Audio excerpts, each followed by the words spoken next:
vision, leadership, workplace-related topics. The Voices of Victory podcast show. Subscribe today. Let's go. Vision, leadership, self-esteem, workplace-related topics. Subscribe. The Voices of Victory podcast show. Voices of Victory. Vision, Voices of Victory. leadership, Voices of Victory. workplace-related topics. The Voices of Victory. Voices of Victory. Voices of Victory. Voices of Victory. It's time for the show. You are now listening to the Voices of Victory podcast show. Ladies and gentlemen, Mario D. Leone. Hello and welcome to Voices of Victory podcast. I am your host, Mario D. Leone, and today we got a wonderful guest, a repeat guest who's been back on this show. He's been on the show before, and now he's coming back. Evangelos Taxiarchis, the founder from NoLimitEmails.com. And what he's going to do is he's going to provide us with some information about email marketing. And those people who have podcasts are indeed listening. Or if you are a business out there, you should really tune in and listen. We do talk about technology on this channel. We do talk about technology as it relates to business, as it relates to leadership. And we're going to discuss NoLimitEmails.com and their offerings, like what they actually offer. But I think what's really important is that if you're a startup company or a business or a podcaster or someone that uses email, mass amount of emails, then this is actually going to be for you. And Evan, I just want to start by asking you a question today because I don't know anything about it. And it would be good for the public to also know more, right? Why not? That's what it's all about. So feel free, just kind of I want to just welcome you, Evan. Just thank you for coming on. Wanted you to say hi. And we're going to go through the questions together. Yeah, hi. Thank you for having me back for second time around. I really enjoyed our previous conversation. Yes, my name is Evangelos Taxiarchis. I am one of the guy behind No Limit Emails. We found No Limit Emails literally because me personally having problem, well as my partner having a problem with emails. And we decided to do something about it a few years ago. Started a project called NoLimitEmails.com. And that led us basically to this conversation second time round. I really appreciate you having time and guesting me once more. Absolutely. I love to answer your questions and with my best ability and honesty. And let's go. Yeah, my first one, which is really I'm a novice. You know what I mean, Evan? When it comes to email marketing, I'm a novice. I don't know certain things. So it's good for the public to know. When it comes to, volume limitation, emails that have a limit or the volume limit, right? Why do mainstream email services out there, why do they impose those limits or those volume caps, why do they have a limit to begin with? Majority have a limit because share hosting situation. And also, majority that limit people to basically capitalize on user a little bit more, basically cost them more money on hypothetical. Literally, is kind you could say is artificial limitation being put on. Now, when people if there's a customer, let's say I'm a podcaster, and I start exceeding these limits, how does that affect me as a business? How does that affect me? If I decide to exceed those? Normally, you get a little bit penalties, of course, extra fees, and that is kind of becomes a little bit bigger problem if kind of volumes are big.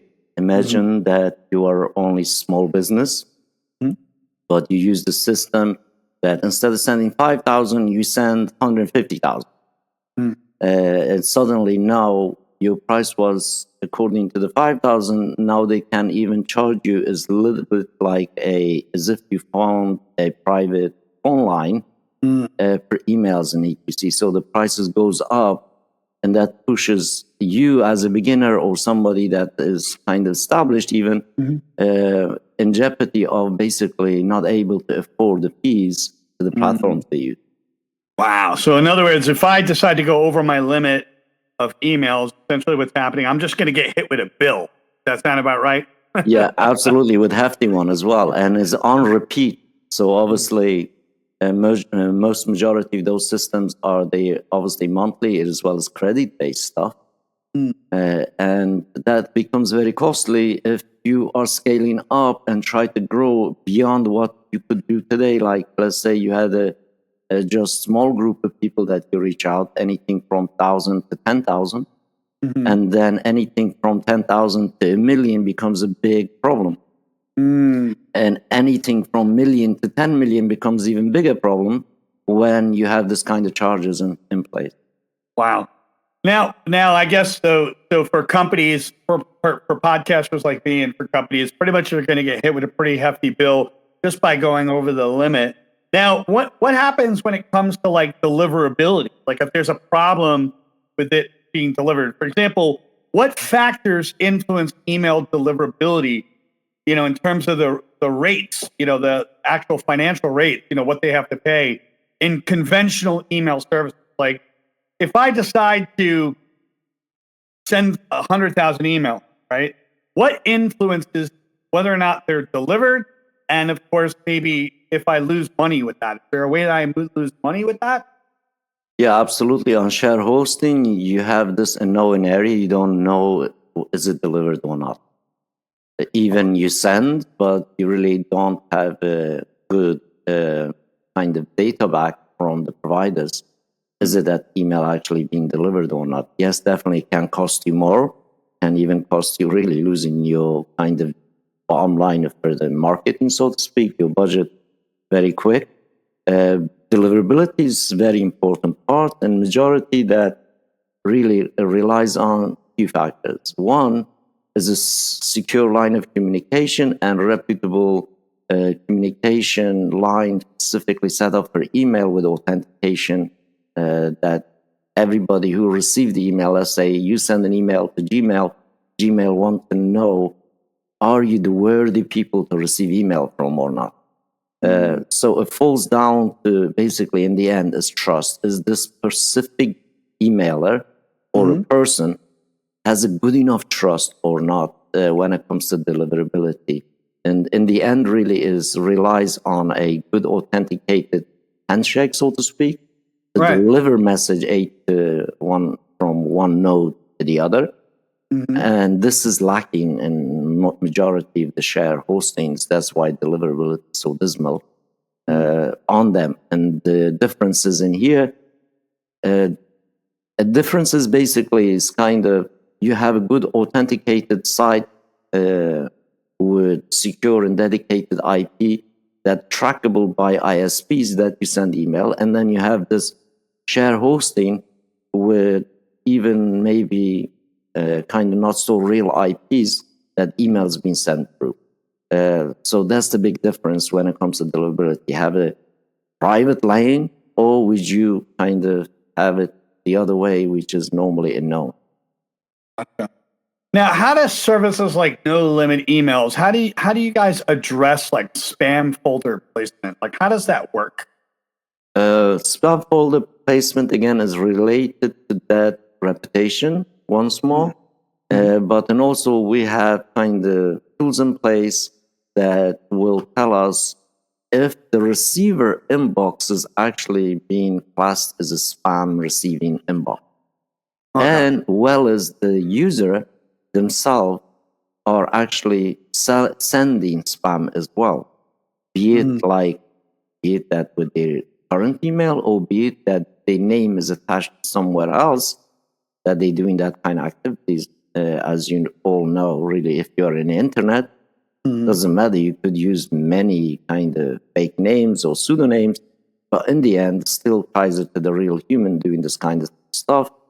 On that side of it is basically important why we handle spam detection, spam folder, spam identification in a way that not intruding people's lives. It's just based on really what real interaction data they have previously on the internet, according to the email, let's say they registered with us or opted in one of our phones. So essentially, if somebody opted in a form that we produce, the system will take care of it. Is it really this email is authentic or not? And obviously, everything falls down to the real-time authentication and verification.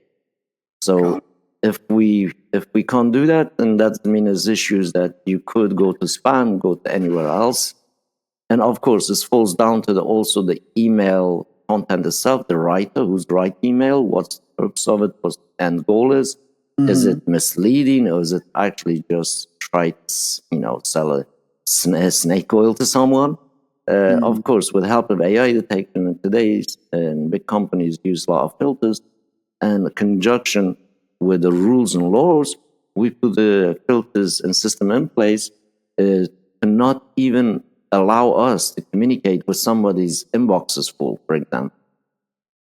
So we created systems. If I send 200,000 emails at one go, and not knowing which email inbox is full, it will diminish my deliverability and reputation overall. So we put those things in place to prevent basically, let's say, foul play. Foul play. Wow. Now, I know like with certain types of companies that are out there, like other companies that are similar to what you guys do, they have account suspensions, and some of them are really strict with maybe, with the way they spend some of the account, right? What are the most common reasons for account suspension in the traditional platforms that are out there, the other platforms? The other platforms out there, obviously, everyone is different. They have a different POS.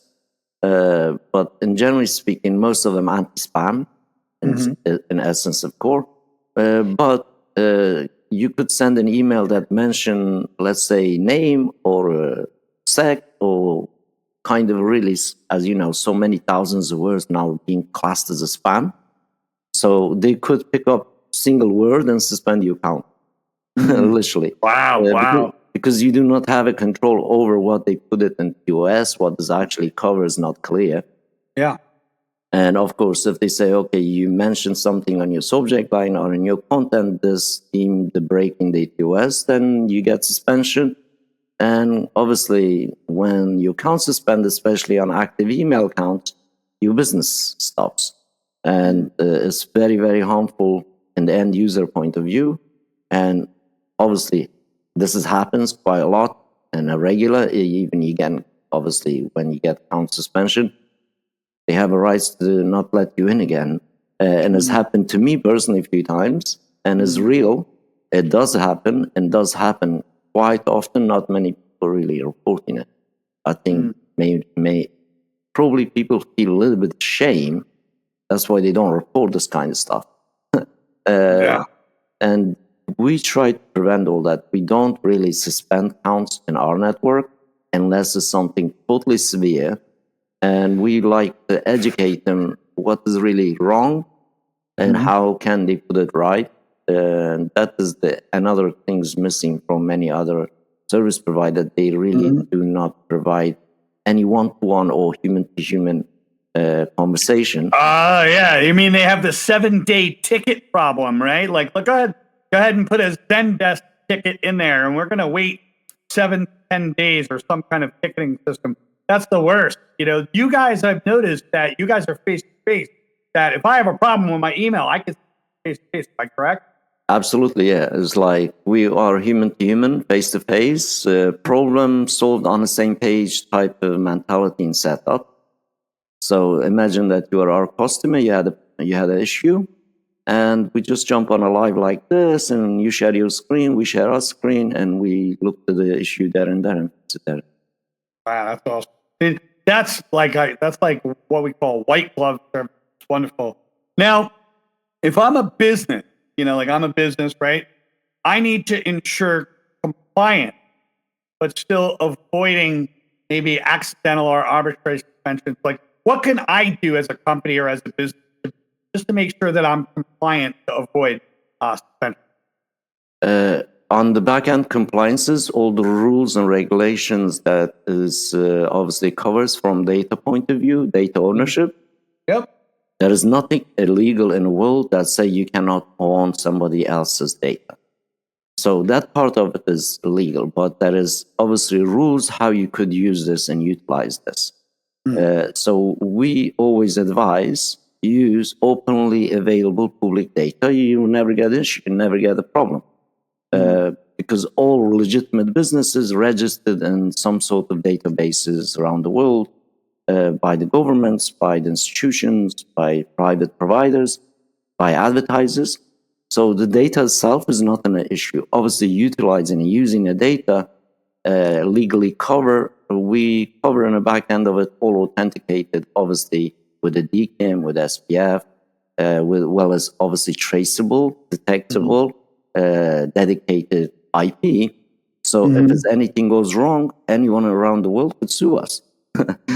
So that's basically in the core of it is all about really data legitimization based on the system that is authenticated in the back end. So you have all the records. Without those, obviously, you cannot really even send a large amount of emails. So as an ideal world, everyone should be allowed to own certain amount of data. And because everyone else is kind of like having everybody else's data on the internet, so to speak, and it's publicly available data, you could utilize without breaking any rules of anybody. Yeah. Wow. Now, in terms of platforms, like some platforms, they offer templates, customization of templates. I know that No Limit Emails, you guys can do email templates and campaigns differently. Tell us a little bit about how you guys are different from some of the other platforms out there. Because our backend is open source, it's very flexible. Literally, you could pick any website, any design, any kind of form of something that you like, even the forms, and you can model them. That's instantly you could create, let's say I was a CNN and you go to CNN.com, you like the page, you could basically model that page within the infrastructure, the template. Essentially, let's say you have your own website and you want your website to be your email. And you simply import your website source code to the email and you have the website that you could edit within the email. Templating itself, there is many of them already exist in Moetic, is very, very similar to the WordPress or any other page creator. So you could create literally whatever your imagination is. Yeah. Wow. Now, when it comes to how does No Limit Emails enhance the customization of everything without compromising, let's say, usability? Because the back end of it is literally you can't mess about.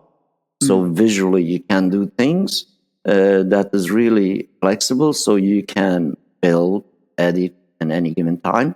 Because back end is you don't break. You could make many variation of content pieces. Yeah. And that way is more kind of flexible. Let's say you have a really, really very well written, let's say, sales page or invitation page or any kind of offer page. If you like that is kind of proven that convert to your business, you don't want to lose that essence of things. So you can immediately almost duplicate it in the system for yourself. And that is flexibility gives you. So you are designing basically block by block to fit exact your brand need. And obviously your communication need. Like your communication could be today, let's say you are a lawyer and you want to do emails like lawyers do. And then imagine that you are a shopkeeper. You also want to do email like shopkeeper. So it's literally for us is because backend is open source, it's flexible. You could build your ideas. Okay. Now, my question for you, this is a good one, is let's talk about subscriber management. People sign up for your mailing list, they become a subscriber, right? So what are the challenges that exist in some of the other platforms? How are you guys different when it comes to managing the number of subscribers, managing, let's say, the list at large? All right, it's very obvious. Like the subscriber is the most important part of the email, and the other systems, the user is being pushed to the corner to just have one list. And in no limit emails, you can have literally infinite amount of lists. So instead of having pushed everybody that you collect as your business data to one list, and imagine that you have a free offer, somebody opted in, free is in that list. Imagine that you have somebody bought your product is in that list. So you have no way to separate them, no way to know who's who in order for you to communicate proper. And the no limit email system allows you that separation happen easy because you can control many lists in same place. Okay. Now, when it comes to like, I'm going to ask you a question. You know, we talk about like segmentation and targeting, right? Can you tell us a little bit about what segmentation and targeting is? I believe segmentation is like separating the market, you know, that way. Can you tell us a little bit about how you guys streamline that stuff where they have customer segments and the way they're targeted? Are you able to give me a little insight to that? Sure. Like obviously, segmentation is an important part of knowing where is the leads are at. Like in this journey of basically from opt-in and to the point of basically that they become a paid member or subscriber. So segmentation is based on the industries, based on the individuals, based on the business niches. These are the important kind of elements within the email. But you cannot do this when you have just one list related to the subscriber kind of tool. So you have to have the tools that literally let's say I send an email, only 10 people read my email, but the rest of them didn't read. And I need to have a way to just reach out to this 10 people only with different communication.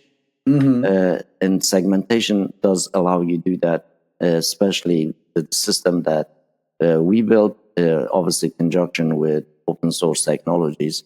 So the segmentation of different clients, different niches, and is important today as well because allows us to communicate really that next step of communication more clearly, what the intention was.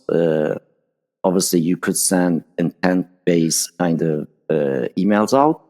So, and there's also interest-based emails out in order for you to segment different quality of the leads or within the system so you can have a better outcome. So it sounds like to me that like when we talk about like marketing segmentation, it's the process of dividing the broad target market into smaller specific groups. For example, if we were talking about let's say like fitness, right? That would be like, okay, young adults, right? We got not young adults versus maybe like people that are retired, right? Am I thinking correctly along that? Yeah, absolutely right. Is like imagine that you got an orange in your hand, and we just let's say this was the whole list, and then you peel the orange, you start revealing tiny little segments of the orange, and then if you seen a bad one in it, you obviously take it out. So that is the logic of segmentation, really, in the nature of things. It allows us to see exactly what is best, what is to keep, what not to keep. Also, what is to prioritize, what's not prioritized, so you can save time and organize in a manner that the communication have to flow the direction that you set it up to flow. That's the important part of really email segmentation. And not just basically segmenting the business side, but also segmenting the quality of that interactions you have with that specific people that on the lists. Yeah, that's pretty awesome. Now, when it comes to like some of the other platforms out there, the other competitors, let's say, and we don't have to mention the name, but they have cost barriers, right? You know, we understand that these other organizations, these other platforms, they have cost barriers. You know, how do these pricing structures or these cost barriers, how is it actually hurting their business versus what you guys are actually doing? Like, because I understand you guys are doing things right. What's your thoughts on that? In terms of traditional pricing versus how you guys. I personally believe like everyone got a right to price what they offer. But in essence of what we do, comparison other kind of firms do, we do not have a power to change what they do. We have a power to put in place what we do. What we done is basically price freeze on email.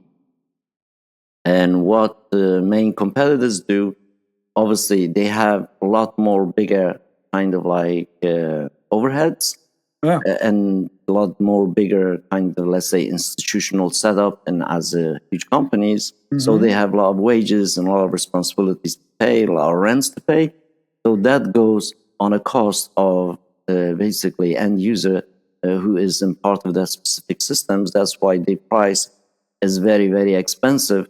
And in the end, literally, it doesn't allow you as an individual to grow the way that nature allows us to make it happen.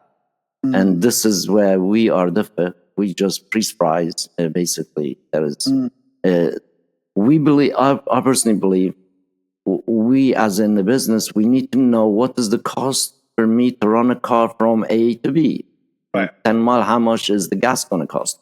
Right. And in this other systems, you really don't know. There is no one.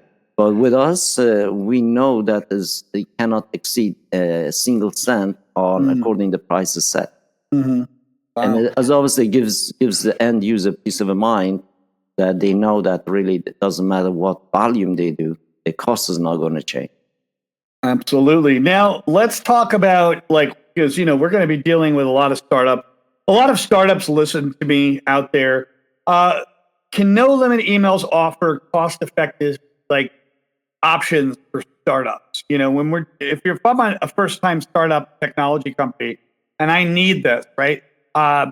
What is some of the options for a startup company? I mean, one of the biggest challenge for all startup companies, including ourselves, is obviously outreach. So that is the biggest part of the really equation when anybody starts a business. So no limit emails allow you to turn data to your own outreach, and obviously you have no limitation how many people that you could upload and have a potential to outreach them. And also obviously this price freeze, like for example, currently $67 will get whole system for you, and normally this is not possible in anywhere else. Because startups need a really full infrastructure and a back end to save the cost. Normally they don't have need a technical team or need a really kind of places that they could trust to build the whole infrastructure on. Wow. Obviously, because there is not theirs and it's third part in our case, is actually theirs. So obviously if they don't trust themselves, they're not going to build it. So we basically build a whole system for them and brand it with their name and domain. So there is congruency with their own basically entity, whatever startup they try to do. For startup, as you kind of have an experience yourself, let's say this podcast, a normal outreach is very costly and very time consuming. Sure. And then with system like no limit emails, the startup has the power to reach many people as possible without really exceeding any extra cost. And obviously having less wages to pay out to do this task is another key. Because every startup need to have a certain amount of technological people understanding stuff in the back end of whatever they're building. And essentially we become the technical team for communication. And without them paying our development wages. So we alleviate quite a big pain on startups, especially when it's come to the proper communication setup to actually handle the millions and millions of people if their business going to kind of, let's say, exceed their expectation, grow very fast. Wow. Now, I got a great question for you. When it comes down to data ownership, okay, I know that some other platforms out there some of these other platforms, they don't allow their customers to fully own the subscriber data. They control the actual data. Let me give you an example. I know a couple of companies that do this. Mhm. Is that they'll have, you upload your list, right? You upload your entire list, right? And then your list becomes 10,000 people more, right? Then all of a sudden the customer says, you know what? I don't want to use the platform anymore. I want to leave the platform. So they say, well, how do I download everything again so I can exit the platform? And then what the platform does is they say, sorry, if you download everything, you can't download it. You're not allowed to download it. We'll download it for you, but you're going to have to pay a $3,000 premium, right? So how does that happen where, these organizations, they control the subscriber data like that? How do you guys make things better? I know that you guys like to innovate, make things. Yes, absolutely. This problem is quite big. I also myself have exactly that experience. And that is another part of that problematic area of the data ownership is really important. On no limit emails, when we set up a system for clients has 100% the right to the data. They can download, upload, delete is whatever time they want, even the time if they leave. We give them 30 days extra to download all the data if they want. And if, of course, they can also make a request, we download and send them without any. Oh, wow. That's pretty wild. That's awesome.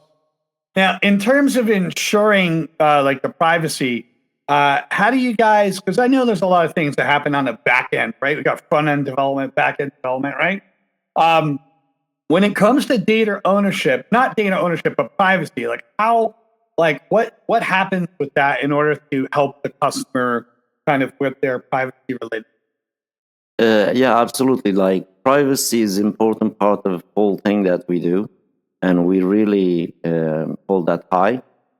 Privacy wise, because we're setting up everything on your domain, you have ownership of it. We are working behind the scene, basically without kind of much basically say in your own business. Mm-hmm. So the data that you bring and introduce to your own domain, we believe that you have the right to own it as yours. We didn't upload it. And therefore, literally ownership and obviously safety is important because it's only you know that data you uploaded, and maybe we know that you uploaded that data as your admin, obviously you maintain it. Yeah. And of course, this is important. You put a trust in us, we put a trust in you to do the right things either ways for both sides. Mm-hmm. And of course, we use really secure protocols for domains to operate. For example, there is no system can operate right now without SSL. So for data and privacy and security itself, that part is very important, and it's also very, very costly. Okay. So one part of the equation of privacy is about, okay, we can be private. Can we actually be also safely private?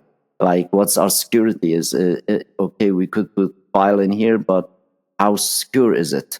So that part itself for us is one of the most important kind of elements, obviously keeping data for the communication. So the communication data and privacy is must. And we are kind of doing everything on our end to be basically one of the best, safe, secure places that we could hold our own data. That's pretty awesome. Now, how do you guys integrate CRM, like customer relationship management? Do you guys have plugins or anything like that? How do you guys integrate those services? For integration, currently Moetic, I think, integrates with around 7,000 different kind of service providers. Wow. As well as you could just hook it to the Zapier, or Zapier equivalents could be a Make, could be basically any automation. Automation, basically, is what you're telling me is the automation be integrated in. Yes, obviously you can use. Wow. You can also use webhooks or RSS feeds and things like that also to integrate your systems. Wow. And not just that, if you are technically able, you can create your own plugin. And activate plugins for yourself in your own system. So it's pretty simplified. It sounds like you guys really simplified it in a great way. That's awesome. Wow. Do you guys have any tools for like what do you do to ensure legal compliance? Right. You know what I mean? Is there any tools for stuff like that, or anything that has to do with to ensure legal compliance emailing? Yeah, absolutely. We do all the authentication and as well as insurance in the back end of our own SMTP and our own IPs. So when we activate system for, let's say, users, they don't have to worry about really anything illegal being conducted. Everything legally authenticated by the basically good authenticators that are out there in the internet, and as well as compliances with basically every law of every land, that we do not have an intention neither to be harmful or to be misused. We have that authentication in place, well as obviously we also have a bit of a one-to-one user interaction all the time, what's right things to do, and help everybody to do the emailing and the communication basically legally. Wow. That's crazy. Now, let me ask you this. I heard this term in the email marketing circles called open rate tracking. I don't know what that is. Can you tell me a little bit about what open rate tracking is? And some platforms seem to struggle with the accuracy of that. Yeah, obviously, like there are many different tracking facilities or providers out there. People can even URL shorteners and all that. Email tracking is important. Really, it's very, very important from delivery point of view, especially as an sender. So as a sender, at No Limit Emails, we look 2 factors. Right. We press the send. Where did it end? And can we track it back? Where does it actually end? And that's basically the tracking for the email for open rates. And some of them, they are not that accurate. That's why they can't provide good, accurate kind of information. Well, yeah. So for us, it's just like let's say passengers try to get Uber.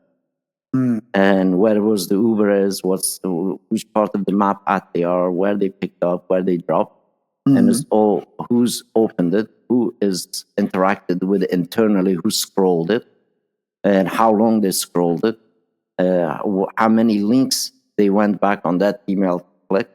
All that is tracked basically as your open rates. We believe open rates, especially scroll read rates, are the more important metrics to look in the email. That's why we have read rates, not open or click. But generally, end of the day, you want that. What is the unique click? So there's tracking. So basically, there's a lot of ways here you guys measure. You not only track it, but you also have ways to measure that, which is really, really good. Do you have anything for advanced analytics at all? Like, do you guys do stuff like that? Yeah, absolutely. You have a dashboard with your advanced analytics, what emails you send, what emails failed, what emails been unsubscribed, all that kind of stuff, all kinds of normal standard analytics, but then we also kind of enrich them with stuff that we build. For example, some of the stuff that we build in the context of email is about reputation feedback. If you send 10 emails, they were all bad, the system will notify, hey, those emails are a little bit bad, you need to improve. I agree. Now, you guys have great support, especially with its face-to-face live stream. Other platforms, they have limitations in their traditional support. How is those traditional types of support, how is it hurting those other businesses out there in terms of, because you got to remember, if I'm a small business, right, Evan, if I'm a small guy, and I go to one of these other platforms, right, and they're limited in support, how is that hurting me as a customer? Well, it's kind of like obvious if you don't get literally, let's say you fall down and injured yourself. Yeah. And you broken your arm. I don't wish that to you, but imagine that scenario. We'll play with that. Yeah, so imagine that scenario. You need that emergency fix, emergency look after, right? And if you don't get support on email, especially on email that is very important business emails that you want to do the business with it, and you lose time and money. And if you don't have a really that solid kind of sport and something that you do in affecting your business, that's mean literally they helping the business to fail. Yeah. And also costly fail. And that's where we change things. We says, okay, this is business. When something breaks, and have to be that emergency stuff that somebody can talk to them right there and then. Right there and done. I agree. I couldn't agree more. Now, when it comes to automation, we discussed the automations a little bit earlier, and sometimes there's restrictions or limits with automation. Like here I am, I do leadership consulting. I'm also a podcast, but I'm creating a course. I'm in the middle of creating a course right now. And, I want to do a drip campaign, where there's like 7 days, it emails a different module, for 7 days, it'll email stuff. So what are the limits on your automations, and how do you guys do like drip campaigns for like follow up? Yeah, it's very, very simple, really. Like when it comes to this drip feed campaigns. So we have the tool. Literally, you could write, basically make a campaigns that can run either for 7 days or 7,000 days. So that is literally when you set up one campaign, you could keep adding days. And when it comes to the really drip campaigns, you want to really know which day, which email goes out. You can easily set it up and obviously activate. It's literally like a schedule. Yeah, like a scheduler and like a contact calendar type thing. Yeah. And you just basically make a campaign, let's say 7 days or 15 days emails. You can line up your emails day after day, send them, and see basically like run all the automation you need. But as within the automation, you have tools that we got is very flexible. Let's say you run 7-day automation and 4th day things didn't work very well. And the 4th day you want to do something else in that automation, you can get in and do that change. It's like kind of like not one time publish, is actually publish on active ed. Wow. So any given time you can get into those campaigns and re-edit them, change the content and all that kind of stuff. That's pretty cool. Now, if I'm sending out an email, like maybe an email to somebody, right? We'll do like a big mass email. I'm the sender. I have a reputation. What does No Limit Emails have to maybe help the sender maintain reputation? Is there any tools for that can help me maintain my reputation in terms of how things are being said? Maybe certain technologies or boundaries in place that will help me. Yes, absolutely. Like in No Limit Emails, we have backend really pretty solid and almost looks 360-degree of the problematic issues that occurs within the email and especially within reputation. And according to that, we have kind of intelligence tools to help the individual sender to not diminish their reputation. And of course, the goal is in here, not diminish reputation, to actually have a good reputation so that emails, when you send, it goes the direction that's supposed to go. And as important part of whole equation, reputation is literally one of the major issue in the world of email stuff. We set up intelligence tools to help us and guide us to make sure that really we keep within the parameters of things, and as well as if something that we passing parameters is kind of give us indication that we need to basically kind of turn it down or turn it up. Turn it up. So essentially is your parameter of good communication, obviously depending on that reputation 100%. And we never want that reputation to hit zero in many thousands of email systems we set up so far. And this is important.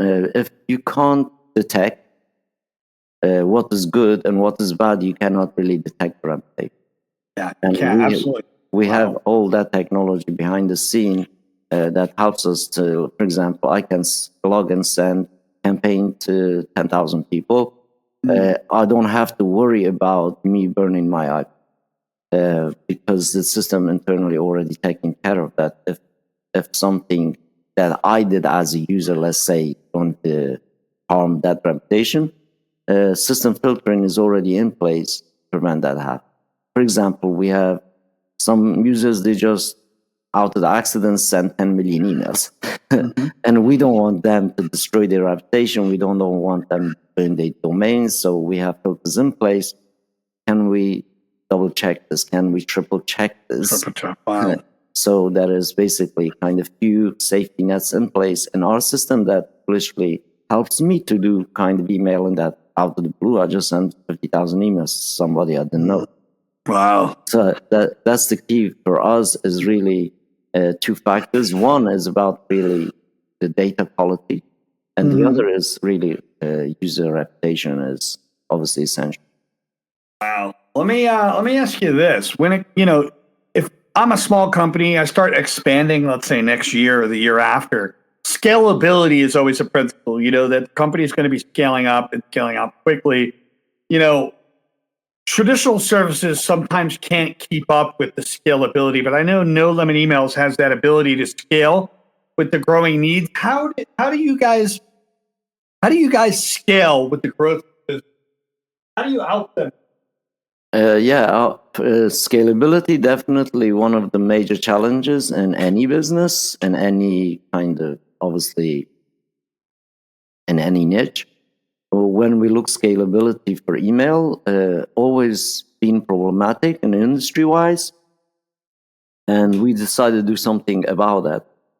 So majority the scalability comes to the really power of data processing. And many systems out there, they do not have a full infrastructure to process the data fast and quick and safe.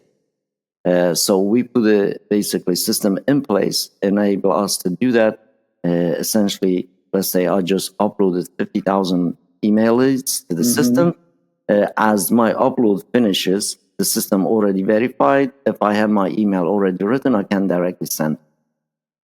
So the scaling numbers with no limit emails, we also kind of made flexibly enough, not necessarily that maybe one count not enough for you to scale. Maybe 2 counts not be enough, maybe 3. But we try to reduce those elements of basically many count creations to specifically a single component. And so therefore you could have one single system to scale to the whatever numbers is being assigned to. Or you can have multiple systems that you could scale even further. And this is where it's like so different. No limit emails as one system, you could manage many lists, for example. To scale, you need to have a system that you could create many lists, and many data points. And no limit emails basically allows you to do that with absolutely no extra charge, because you just, let's say you just made extra list, or you imported extra contact or verified extra contact. There's no extra charges. No extra charges with that. Now, when it comes to a business that's rapidly growing, they're growing very quickly. Do you guys have any options, like technologically, within the system, any options that offer the ability for rapid growth, like really quick? Like if I'm growing really fast, is there anything on the back end or inside that really is an option for my growth, quick growth? Yeah, absolutely. Like for us is about one-to-one interaction. If client needs more, all they do is just basically jump on one of the live room and explain to us what they want to do. And we say, okay, this is what you can do, and we activate the levels that require for them to do so. As simple as that, basically. But also, like in account levels, when we have systems with absolutely unlimited amount, and it opens up a new equation that that you could scale up to the numbers that you're never going to be penalized. So there is basically a system in place. We can grow infinite amount of contacts in a system that literally scalability becomes a thing of the past. So you already scaling beyond what's possible. Beyond what's possible. All right. Well, listen, First of all, Evan, I just want to thank you for dropping by, and it was awesome to have you on the show again. And thank you for speaking today. I got a question for you. What are the ways that people could reach you? What are the packages and the options that you guys have?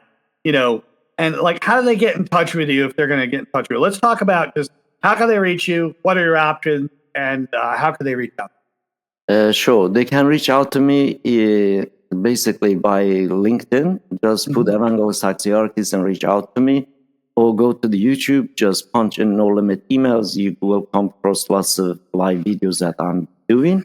And when it comes to the packages, we have 5 packages available that to the public. It starts from $67 that allows you to send 100,000 emails with dedicated IP, all the way to the No Limit counts, which is currently $397, but there is a couple in between, like 97, 197, and 397.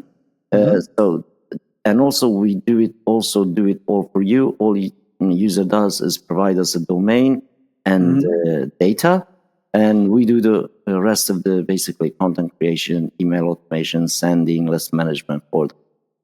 Wow, that's incredible. Now, do you have a schedule for when you live stream on, let's say, YouTube?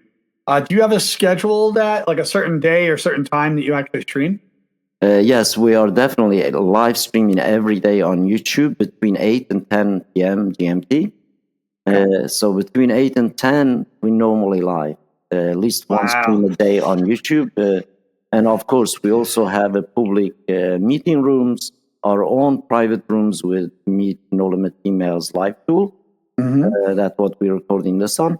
And everybody can also utilize that and make room, invite us just like you did to me.